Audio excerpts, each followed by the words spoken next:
ही का नाम एक मोहवाल है, कैसा ही रंगो रूप है, कैसा ही माल है। नमस्कार, मैं हूं शुभम शंकरधर। आप देख रहे हैं मनी 9। समय हो गया है मनी सेंट्रल का। मेरे साथ स्टूडियो में मनी 9 के एडिटर अंशुमान तिवारी जी जुड़ गए हैं। सर, बहुत स्वागत है आपका। अंशुमान जी से चर्चा शुरू करूं उससे पहले आप देखिए कौन सी बड़ी खबरें आज मनी सेंट्रल का हिस्सा हैं। शुरुआत होगी रेटिंग एजेंसी ब्रिक वर्क को भारत में क्यों समेटना पड़ा कारोबार। सरकार ने ईवी बनाने वाली कंपनियों को दिया नोटिस, क्या है वजह। भारत से एग्री निर्यात सिकुड़ने की आशंका, डॉलर के मुकाबले और दुबला हुआ रुपया, लगातार क्यों टूट रहा भारत के आर्थिक विकास का अनुमान, और रूस पर नए प्रतिबंध का क्या होगा असर। जी हां, प्रतिबंधों की नई किश्त रूस पहुंच चुकी है। कौन से वो प्रतिबंध हैं ये बताएंगे और उनका क्या असर होगा रूस पर ये बताएंगे। लेकिन पहली खबर रेटिंग एजेंसी की। कैपिटल मार्केट रेगुलेटर सेबी ने रेटिंग एजेंसी ब्रिकवर्क रेटिंग्स का लाइसेंस रद्द कर दिया है। ये भारत में अपने तरह की पहली घटना है जब किसी रेटिंग एजेंसी को यह कहा गया है कि आप अपना कामकाज बंद कर लीजिए। एजेंसी को 6 महीने के भीतर भारत में कामकाज समेटने का आदेश दिया गया है। ब्रिकवर्क रेटिंग पर आरोप है कि उसने रेटिंग एजेंसी के तौर पर अपने कामकाज में लापरवाही बरती। एजेंसी को 2008 में लाइसेंस मिला था। ब्रिकवर्क का लाइसेंस रद्द होने के बाद अब भारत में क्रिसिल, केयर, इकरा, फिच समेत देश में कुल 6 रेटिंग एजेंसियां बची हैं। सर, क्यों लाइसेंस रद्द हुआ ब्रिकवर्क का? शुभम, किसी रेटिंग एजेंसी का लाइसेंस रद्द होना किसी भी देश में काफ़ी बड़ी घटना मानी जाती है। उसकी वजह है रेटिंग एजेंसियां निवेशकों और कंपनियों के बीच विश्वास का आधार होती हैं। रेटिंग एजेंसियों की भूमिका ये होती है कि वो किसी कंपनी के डेट इंस्ट्रूमेंट को या किसी तरीके के और कारोबार की साख को तय करती हैं, और वो साख तय करने का काम एक कंपनी की साख से लेकर एक देश की साख तक जाता है। किसी देश की सॉवरेन संप्रभु साख तक तय करने का काम एजेंसियां करती हैं। ब्रिकवर्क भारत की सबसे विवादित रेटिंग एजेंसियों में से है। ब्रिकवर्क के नाम इतने सारे आरोप और इतने सारे विवाद हैं कि अंततः सरकार को और सेबी को इससे बंद करना पड़ा। अगर आप शुरुआत से देखें तो सबसे पहले भूषण स्टील का विवाद आया, जिसमें भूषण स्टील डिफ़ॉल्ट हुआ और उसमें बैंकों का बड़ा पैसा डूबा। ब्रिकवर्क ने उसको अच्छी रेटिंग दी थी, यानी ब्रिकवर्क ने सही नहीं बताया निवेशकों की ये कंपनी कर्ज चुकाने में असफल हो जाएगी। वो इसके डिवेंचर्स को लेकर रेटिंग की बात थी। इसके बाद गायत्री प्रोजेक्ट्स जो डिफ़ॉल्ट हो गई, लेकिन रेटिंग एजेंसी ने ये नहीं बताया कि सही रेटिंग की जाएगी। ठीक इसी तरीके का काम ब्रिकवर्क रेटिंग ने एसएल ग्रुप के साथ भी किया था। जब आईएलएफएस और देवान हाउसिंग का कोलैप्स हुआ था 2018 में और ये दोनों बड़ी एनबीएफसी कंपनियां डूबी थीं, उसके बाद भारत के नियामकों की आंखें खुली थी और उन्होंने भारत में रेटिंग के कारोबार में और रेटिंग के कामकाज को लेकर कई सारे नियम जारी किए थे। और 3-4 सालों में भारत में रेटिंग एजेंसियों को काफ़ी सख्ती से काम करने के लिए कहा गया। उन्हें नए आदेश दिए गए जिसमें उन्हें यह तक बताना होगा कि कोई कंपनी कब तक डिफ़ॉल्ट हो सकती है। इसी दौरान ब्रिकवर्क के खिलाफ एक श्रृंखला में सेबी और अलग अलग एजेंसियों ने, आरबीआई ने जांच की थी, और उन जांच में ब्रिकवर्क के पूरे कामकाज को, समग्र कामकाज को रेटिंग एजेंसीज के कामकाज के नियमों के विपरीत पाया गया, और उसके कारण निवेशकों को बड़ा नुकसान उठाना पड़ा। और भारत में अभी इसकी शुरुआत हो गई है कि रेटिंग एजेंसियों को पर सख्ती भी हो रही, कार्रवाई भी हो रही है, और उन्हें अपना कारोबार समेटने के लिए कहा जा रहा है। ये उन बाकी बची हुई 5-6 रेटिंग एजेंसियों के लिए बड़ी नसीहत है। हालांकि पिछले 2 साल में दुनिया में भारत के रेटिंग के प्रोफाइल में और कंपनियों के रेटिंग कामकाज में काफ़ी बदलाव भी आया है। अगली बड़ी खबर, सरकार ने इलेक्ट्रिक गाड़ियां बनाने वाली कई कंपनियों को नोटिस भेजा है। सरकार जानना चाहती है कि इलेक्ट्रिक गाड़ियां बनाने वाली कंपनियां अपनी गाड़ियों में भारत में बने उपकरणों का इस्तेमाल कर रही हैं या नहीं। देश में इलेक्ट्रिक गाड़ियों के उत्पादन को बढ़ावा देने के लिए सरकार ने सेक्टर से जुड़ी कंपनियों को 10,000 करोड़ रुपए की मदद देने वाली योजना लॉन्च की थी, और इलेक्ट्रिक गाड़ियों को बनाने वाली कंपनियों को उस योजना से आर्थिक सहायता दी गई थी। आर्थिक सहायता के लिए शर्त थी कि कंपनियां गाड़ी बनाने के लिए स्थानीय उत्पादों का इस्तेमाल करेंगी। अब इसकी जांच के लिए कंपनियों को नोटिस भेजा जा रहा है। सर, कौन कौन सी कंपनियों को नोटिस भेजे गए, पहली बात, और दूसरी बात, ये जांच कैसे की जा रही है? शुभम, ये भारत सरकार ने इलेक्ट्रिक व्हीकल्स को, खासतौर से 2 व्हीलर व्हीकल्स को बढ़ावा देने के लिए जो पर्यावरण से संरक्षण से जुड़े हुए गोल्स हैं या लक्ष्यों को पूरा करने के लिए 10,000 करोड़ की एक सब्सिडी स्कीम बनाई थी। कंपनियों से यह कहा गया था कि वो भारत में बिजली से चलने वाले या बैटरी से चलने वाले वाहनों को बनाने के लिए भारतीय पुर्जों का इस्तेमाल करेंगे। 2 कंपनियों को अभी नोटिस भेजा गया है, इसमें एक ओकिनावा है और एक हीरो मोटर्स है। भारत सरकार की एक एजेंसी है जिसको हम automotive research association of India के नाम से जानते हैं। इसे इन दोनों कंपनियों के कामकाज का और फैक्ट्री का ऑडिट करने के लिए कहा गया। ये भारत में पहला मामला है जब इन कंपनियों के सब्सिडी क्लेम्स पर सरकार ने सवाल उठाए हैं और वो ये जानना चाहती है कि सब्सिडी देने से पहले कि इन कंपनियों ने भारत में बने हुए पुर्जों का इस्तेमाल किया है या नहीं। ध्यान रखना ज़रूरी है कि भारत में इलेक्ट्रिक वाहनों के निर्माण में इस्तेमाल होने वाले पुर्जों में एक बड़ा हिस्सा चीन से इम्पोर्ट होता है और आयात होता है। ये यहाँ से भारत में एक प्रेसिडेंट, एक किस्म का उदाहरण तय होगा कि कंपनियों को किन शर्त पर इलेक्ट्रिक वाहनों के लिए सब्सिडी दी जाएगी। अब समय हो गया है मनी 9 की स्पेशल रिपोर्ट का, और आज मनी 9 की स्पेशल रिपोर्ट है इंडिया से होने वाले एग्री एक्सपोर्ट को लेकर। क्यों यहां पर उम्मीदें छीजने लगी हैं, क्यों सरकार की एक और उम्मीद अब टूटने लगी है, देखिए मनी 9 की स्पेशल रिपोर्ट।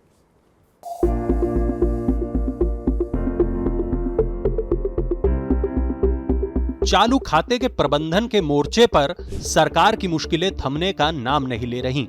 एक तरफ महंगा आयात चुनौती बना हुआ है तो दूसरी तरफ अब निर्यात घटने की आशंका बढ़ गई है। कुल वस्तु निर्यात में अहम हिस्सेदारी रखने वाले एग्रीकल्चर एक्सपोर्ट की ग्रोथ घट सकती है, क्योंकि भारत के जो कृषि उत्पाद एक्सपोर्ट मार्केट में सबसे ज्यादा बिक रहे हैं उनमें कुछ के निर्यात पर प्रतिबंध है और कुछ के निर्यात पर अंकुश, और रही सही कसर कमजोर वैश्विक मांग पूरी कर देगी। हालांकि अभी तक जो एग्रीकल्चर एक्सपोर्ट हुआ है वो पिछले साल के मुकाबले 20% आगे है। वाणिज्य मंत्रालय के आंकड़े देखें तो इस साल अप्रैल से अगस्त के दौरान देश से 23 अरब डॉलर के कृषि उत्पादों का निर्यात हुआ है। पिछले साल इस दौरान 19.2 अरब डॉलर के एग्री प्रोडक्ट्स का एक्सपोर्ट हुआ था। इस साल अप्रैल से अगस्त के दौरान कृषि उत्पादों का जितना एक्सपोर्ट हुआ है 1/4 से ज्यादा, यानी 6.12 अरब डॉलर की हिस्सेदारी गेहूं और चावल की थी। लेकिन सरकार ने गेहूं के निर्यात पर प्रतिबंध लगा दिया है और चावल निर्यात को लेकर भी अंकुश है। कृषि उत्पादों के एक्सपोर्ट में गेहूं और चावल के अलावा कपास और चीनी की भी बड़ी हिस्सेदारी है, लेकिन इन दोनों के एक्सपोर्ट को लेकर भी चुनौतियां हैं। चीनी के एक्सपोर्ट को लेकर सरकार ने अभी तक कोई नीति घोषित नहीं की है, और नीति घोषित भी हो गई तो इस साल 80 लाख टन से ज्यादा चीनी एक्सपोर्ट की गुंजाइश नहीं है। पिछले साल 110 लाख टन से ज्यादा का एक्सपोर्ट हुआ था। वहीं दुनिया भर में बढ़ती मंदी की आशंका से कपास की निर्यात मांग भी घट सकती है। इस साल देश से फल, सब्जियों, दालों और मांस जैसे कृषि उत्पादों के एक्सपोर्ट में ग्रोथ जरूर दिख रही है, लेकिन कुल कृषि निर्यात में इनकी हिस्सेदारी छोटी है और इनकी वजह से एक्सपोर्ट ग्रोथ के आंकड़ों में बहुत बड़ा बदलाव होने की संभावना कम है। ऊपर से मंदी की गहराती आशंका इनकी मांग पर भी असर डाल सकती है। पिछले साल देश से 50 अरब डॉलर से ज्यादा का कृषि एक्सपोर्ट हुआ था और उसी से प्रोत्साहित होकर सरकार ने इस साल कुल वस्तु निर्यात का लक्ष्य 470 अरब डॉलर रखा था। लेकिन ग्लोबल लेवल पर गहराती मंदी की आशंका ने सरकार का जोश ठंडा कर दिया है और मौजूदा हालात में लग नहीं रहा कि एक्सपोर्ट का लक्ष्य पूरा होगा। ऐसा होने पर व्यापार घाटा बढ़ेगा जो चालू खाते के प्रबंधन को बिगाड़ देगा। मनी 9 के लिए मनोज कुमार की रिपोर्ट। मुश्किल क्यों ज्यादा है? क्योंकि एक तरफ आप महंगे आयात कर रहे हैं और दूसरी तरफ जहां से डॉलर आ सकते थे जो निर्यात थी, वहां उम्मीदें अब कमजोर पड़ रही हैं, टूट रही हैं। विश्व बैंक ने भारत के जीडीपी ग्रोथ अनुमान में बड़ी कटौती की है। नए अनुमान में विश्व बैंक ने 22-23 के लिए, मौजूदा वित्त वर्ष जो चल रहा है इसके लिए भारत की ग्रोथ का जो अनुमान लगाया है वो 6.5% लगाया, यानी कि 6.5% की दर से भारत की अर्थव्यवस्था बढ़ेगी। पहले यह अनुमान 7.5% का था। वर्ल्ड बैंक से पहले दुनिया की कई और एजेंसियां भी भारत के आर्थिक विकास दर के अनुमान में कटौती कर चुकी हैं। संयुक्त राष्ट्र की संस्था अंकटाड ने हाल में ही अपने अनुमान में कहा था कि 2022-23 के दौरान भारत की आर्थिक विकास दर 5.7% रह सकती है। इसके अलावा गोल्डमैन, मॉर्गन स्टैनले, IMF और एशियन डेवलपमेंट बैंक ने भी भारत के ग्रोथ अनुमान को घटाया है। भारतीय रिजर्व बैंक ने भी ग्रोथ अनुमान 7.2% से घटाकर 7% किया था। ये सभी एजेंसियां भारत के सामने महंगाई को बड़ी चुनौती मान रही हैं। सर, विकास दर के अनुमान लगातार गिर रहे हैं, चाहे आप घरेलू एजेंसियां देखिए, खुद बैंक रिजर्व बैंक देखिए या विदेशी एजेंसियां देखिए, क्या मतलब है इसका? 2-3 बड़ी चीज़ें यहाँ से निकलकर सामने आ रही हैं और हमने मनी सेंट्रल में जब चर्चा की थी उस समय संकेत दिया था कि भारत के आर्थिक विकास दर के अनुमान, अगर आप जो मौजूदा आंकड़े उन्हें करीब से देखें और पढ़ने की कोशिश करें तो वो 7% से नीचे के रहेंगे। और अब विश्व बैंक ने तीसरी बार, इस साल में ये तीसरी बार भारत के आर्थिक विकास दर के अनुमान में कटौती की और शायद हाल फिलहाल के वर्षों में पहली बार ऐसा हुआ बावजूद 3 बार भारत के आर्थिक विकास दर के अनुमान को अंतर्राष्ट्रीय एजेंसियों ने बदला है। सबसे ज़्यादा कमज़ोर अनुमान अंकटाड का है जो कि 6% से नीचे का है, और नोमुरा का है 5.5% के आसपास का। अगर आप 3-4 अलग अलग आंकड़ों को देखें, जैसे जहां से ये पूरा रिव्यू शुरू होता है वो रिजर्व बैंक की मॉनेटरी पॉलिसी आने के बाद शुरू होता है। रिजर्व बैंक ने अगले 2 तिमाहियों में 4.1 और 4% के आर्थिक विकास दर का अनुमान लगाया था। इसे अगर आप पूरे साल के हिसाब से देखें तो भारत की आर्थिक विकास दर 6.5 से 7% के आसपास कहीं टिकती है, अगर आप पहली, दूसरी, तीसरी और चौथी तिमाही के आंकड़ों को देखें। यानी भारत का रिजर्व बैंक त्योहारी मौसम के बावजूद, तमाम कोशिशों के बावजूद भारत की आर्थिक विकास दर बमुश्किल 7% पहुंचने की बात कह रहा है। यहाँ 2 बड़े बदलाव हुए हैं पिछले 3 महीने 2 महीने के भीतर। सबसे महत्वपूर्ण बदलाव हुआ है कि हर एजेंसी को ये लग रहा है कि महंगाई पर नियंत्रण की जो भी कोशिशें की जा रही हैं उनके नतीजे या उनका फलित आने में लंबा समय लगेगा, और वो महंगाई जो अभी कई तरह से खाद्य महंगाई के तौर पर, इंपोर्टेड इन्फ्लेशन के तौर पर भारतीय अर्थव्यवस्था को बुरी तरह जकड़े हुए है और उसे तपा रही है, ये इस साल की आर्थिक विकास दर पर भारी पड़ेगी। दूसरी चीज़ है कि अगर आप क्वार्टर एंड क्वार्टर भी विकास दर के आंकलनों को देखें करीब से, तो आपको दिखाई देगा कि भारत की अर्थव्यवस्था में अभी इस पूरे साल कई साल दो तिमाहियों में बहुत बड़ी विकास दर नहीं दिखाई दी, उत्पादन की वृद्धि दर नहीं दिखाई दी, जिसको कि हम कोविड के पहले के आंकलन से तुलना करें। जैसे कि अगर आप पिछले 2 तिमाहियों की बढ़ोतरी ही देखें तो कोविड से पहले के उत्पादन स्तर से थोड़ी ही ज़्यादा बढ़ोतरी दिखाई देती। और तीसरी और आखिरी बात, भारत की अर्थव्यवस्था को पिछले 2 साल के दौरान सबसे बड़ी मदद निर्यात से मिली थी। भारत में जीडीपी में निर्यात का हिस्सा करीब 21% के आसपास हो गया था, क्योंकि घरेलू उत्पादन और डिमांड नहीं थी। मेरे पास जो आंकड़े खुले हुए हैं बता रहे हैं कि भारत में जीडीपी में निर्यात का हिस्सा 21-22 में 21.5% हो गया था, जो उससे पहले करीब 18.8% था। अब जबकि हम 2 बड़े अनुमान हमारे सामने हैं, एक तो अंतर्राष्ट्रीय बाजार में व्यापार की विकास दर घटने का आकलन आ चुका है जो हमें WTO ने दिया है, जिस पर कल हमने चर्चा की थी। दूसरा, अगस्त के महीने के बाद भारत की निर्यात विकास दर में लगातार गिरावट दिखाई दे रही है, क्योंकि पूरी दुनिया में डिमांड श्रिंक होने की संभावना है। ये 2 ऐसे फैक्टर हैं कि भारत के आर्थिक विकास दर को कोविड की मंदी के दौरान जिस एक्सपोर्ट ने सपोर्ट किया था और जहां से निर्यात की मदद मिल रही थी, वो मदद अगले 2-3 महीनों में अब कम होती जाएगी। यानी भारत के निर्यात जो टर्बो चार्ज कर रहे थे भारत के आर्थिक विकास दर को, वो कम होती जाएगी, और इसलिए भारत की आर्थिक विकास दर के अनुमान 6.5% के आसपास आ गए हैं। ये तिमाही काफ़ी महत्वपूर्ण है त्योहारी मौसम की। इसमें हमारे पास जो आंकड़े हैं वो परस्पर अंतर विरोधी हैं। PMI का आंकड़ा सर्विस सेक्टर से आता है, वो थोड़ा सा निराशाजनक है। इंडस्ट्री का आंकड़ा कमोबेश मिला जुला है। इस तिमाही के आंकड़े के बाद हम और भी बेहतर स्थिति में होंगे ये जानने के लिए कि क्या भारत की अर्थव्यवस्था इस साल 6% की विकास दर का आंकड़ा छू पाएगी, या फिर जो अंकटाड या बाकी लोगों के आकलन है 6% के नीचे के, वो सच साबित होंगे।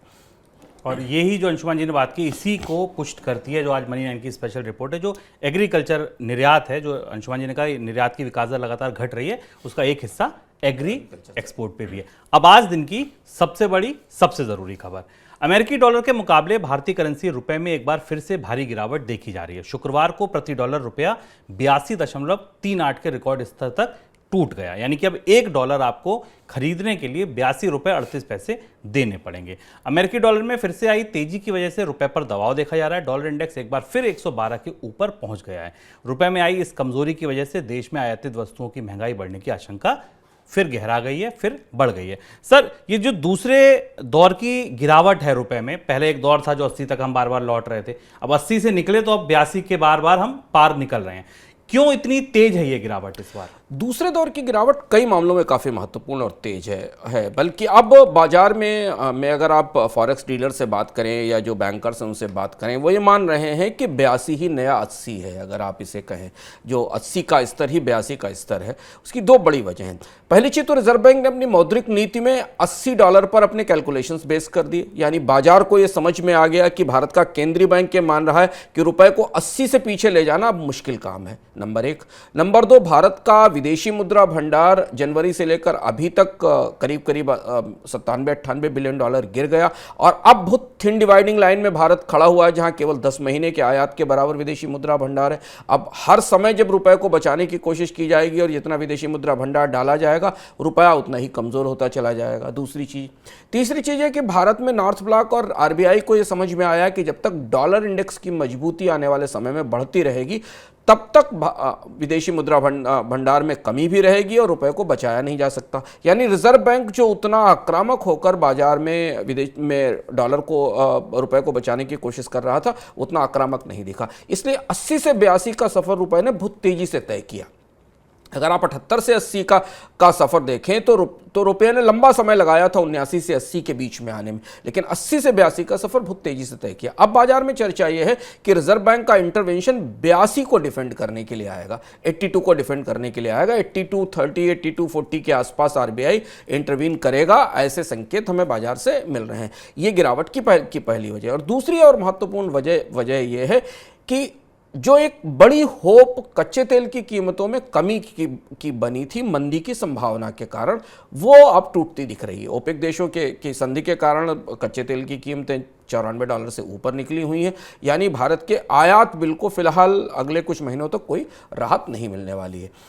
यही वजह थी कि आरबीआई ने $100 पर बैरल का लेवल भी तय किया था। तो अगर आप तीन फैक्टर एक साथ देखें, $100 पर बैरल के तेल की कीमत, 112 113 से लेकर 115 के बीच खड़ा डॉलर इंडेक्स और भारत की अर्थव्यवस्था में रिकॉर्ड व्यापार घाटा और चालू खाते का घाटा, ये तीन ऐसे फैक्टर हैं जिन पर अब रिजर्व बैंक का कंट्रोल नहीं है और इसलिए हमें रुपए की गिरावट की रफ्तार 80 के बाद काफ़ी तेज दिखाई दी है। तो सर, अब नया इंटरनल टारगेट आरबीआई के दिमाग में क्या होगा? जैसे पहले एक 80 का लेवल था, जब उसके ऊपर जाता था हम देखते थे डॉलर बीच जाते थे। अब नया इंटरनल टारगेट क्या होगा आरबीआई के दिमाग में? आरबीआई 82 का लेवल टारगेट करेगा, ऐसा लग रहा है। अब जो बाजार के ट्रेडर भी बता रहे हैं 82 से ऊपर, क्योंकि आरबीआई ने 80 का जिक्र तो अपनी मौद्रिक नीति में ही कर दिया था और इसलिए हमें 82 के पार रुपए में थोड़े बहुत इंटरवेंशंस दिखाई देंगे। इसके अलावा रुपए की कीमत में जो भी उतार चढ़ाव फेरबदल होगा वो डॉलर इंडेक्स में बढ़ोतरी या कमी के हिसाब से होगा।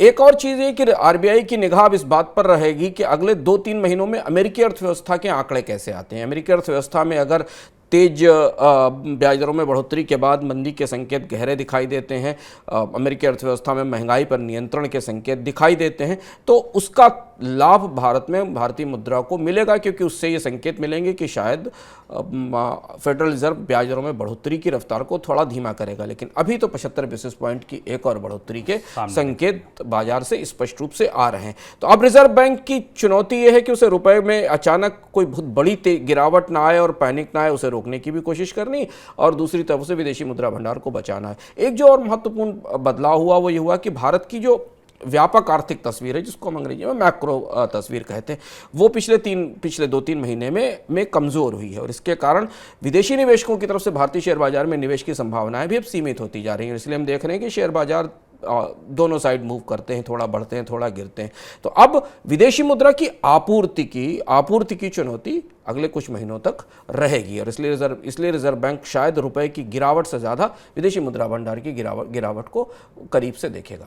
और यही अंशुमान जी की बात को अगर आप बहुत विस्तार से बहुत डिटेल में समझना चाहते हैं तो सर पिछला इकोनॉमिकम देख लें। हाँ, पिछले इकोनॉमिकम में हमने डॉलर इंडेक्स पर विस्तार से चर्चा की और हमने बताया था कि भारत के पास भारत का दुनिया की किसी भी मुद्राओं के पास क्यों बहुत सीमित विकल्प बचे हैं इस समय डॉलर इंडेक्स की मजबूती के साथ। अगर आप ध्यान से देखें तो अन्य मुद्राओं की तुलना में शुभम, अगर आप इमर्जिंग मार्केट करेंसीज की तुलना में देखें तो रुपया काफी तेजी से गिरा है, पर जो 20 टॉप करेंसीज की बास्केट है उनकी तुलना में देखें तो भारतीय रुपए की स्थिति उनकी तुलना में थोड़ी मजबूत दिखती है, बेहतर दिखाई देती है। मैं चार्ट देख रहा था तो भारतीय रुपया जो है 20 करेंसीज की तुलना में करीब 2% नीचे आया है, लेकिन इमर्जिंग मार्केट करेंसीज को देखें तो उनकी तुलना में भारत की स्थिति कमजोर है। और यहां यह कहना कि भारतीय रुपए की मजबूती तुलनात्मक मुद्राओं की तुलना में अच्छी है, ये अपने आप में एक पैराडॉक्स है, क्योंकि भारत जिन देशों के साथ निर्यात बाजार में कंपटीशन कर रहा है उनकी मुद्राएं अगर भारत से ज़्यादा कमजोर हैं तो उसका सीधा असर हमें भारत के निर्यात पर दिखाई देगा। और भारत को इस समय निर्यात बढ़ाने की जरूरत है, क्योंकि वही एक स्रोत है जहां से विदेशी मुद्रा लाई जा सकती है। तो इसलिए यह दुविधा है कि रुपए की मजबूती अपनी प्रतिस्पर्धी देश की तुलना में ज्यादा है, और जहां से हम इंपोर्ट कर रहे हैं, जिस मुद्रा में हम इंपोर्ट करते हैं डॉलर में, उसकी तुलना में रुपया बहुत कमजोर है। अगली बड़ी खबर रूस से। यूक्रेन के साथ युद्ध छेड़ने के लिए यूरोप के देश लगातार रूस के ऊपर आर्थिक प्रतिबंध लगा रहे हैं। इसी कड़ी में गुरुवार को यूरोपियन यूनियन की तरफ से रूस पर कई और प्रतिबंध लगाए गए हैं।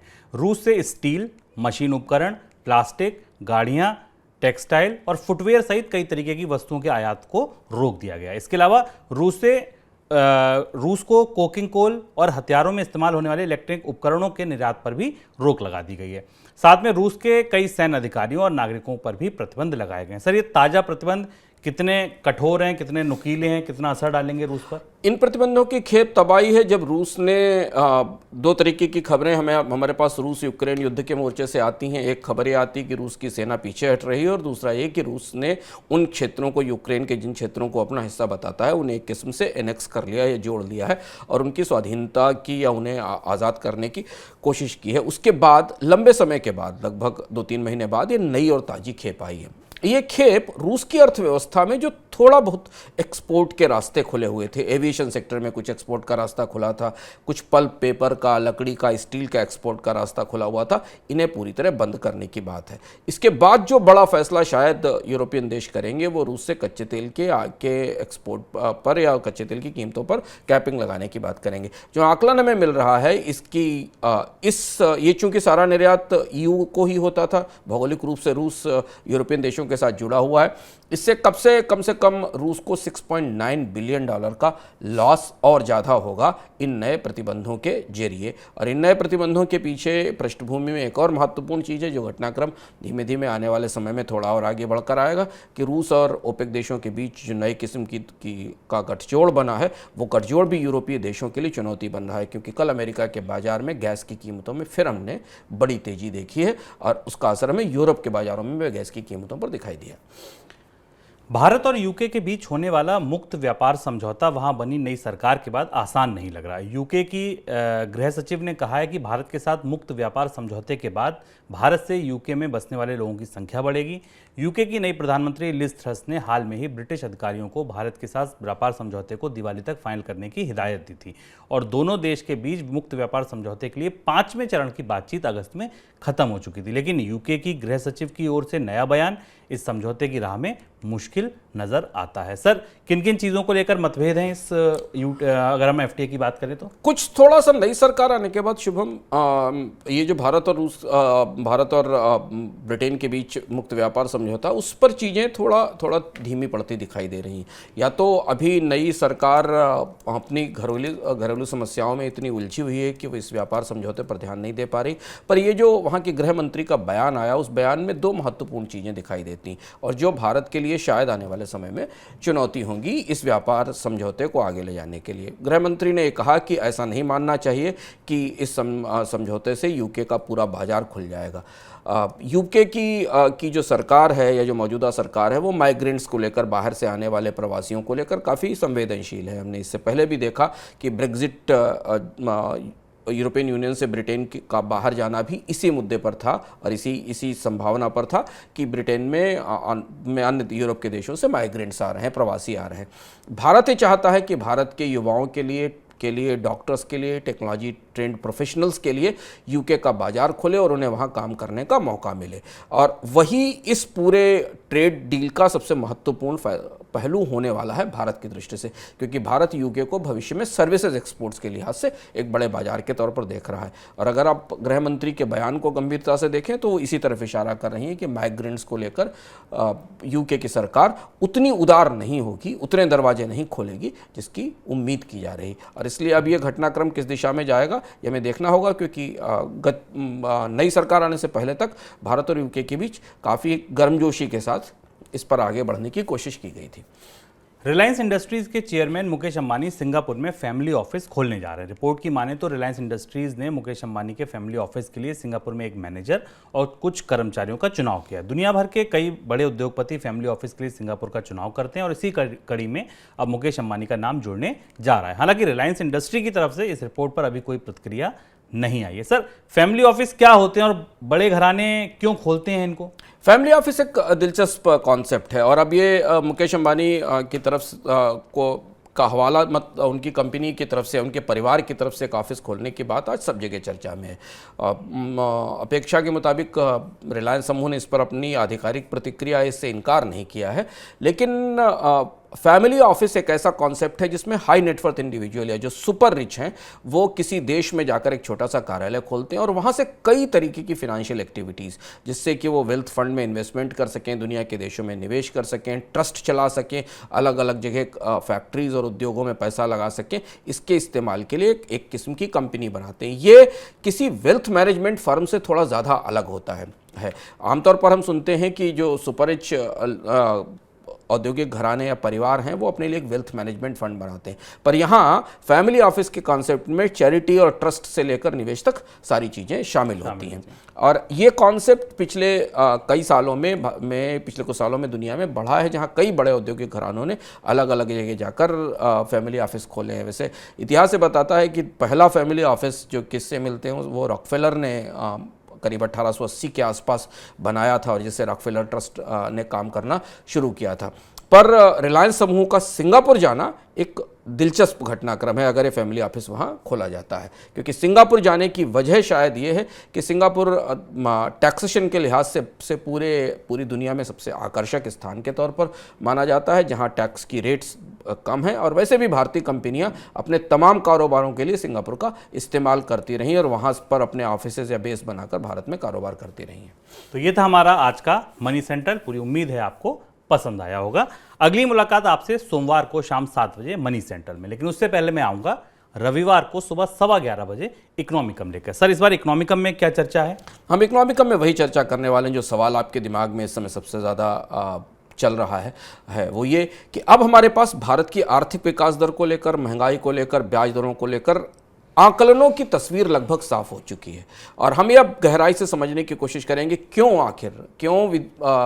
वर्ल्ड बैंक को भारत की आर्थिक विकास दर के अनुमान साल में 3 बार घटाने पड़े, क्यों भारत का रिजर्व बैंक ये मान रहा है कि भारत की आर्थिक विकास दर 7% से नीचे रहेगी, क्यों महंगाई पर नियंत्रण की कोशिशों को उतनी सफलता मिलती नहीं दिख रही है, भारत की अर्थव्यवस्था में कौन सी बड़ी 3 दरारें हैं और उन दरारों को भरे बिना हम इस साल कैसे पार करेंगे, हम इसे गहराई से समझने की कोशिश करेंगे।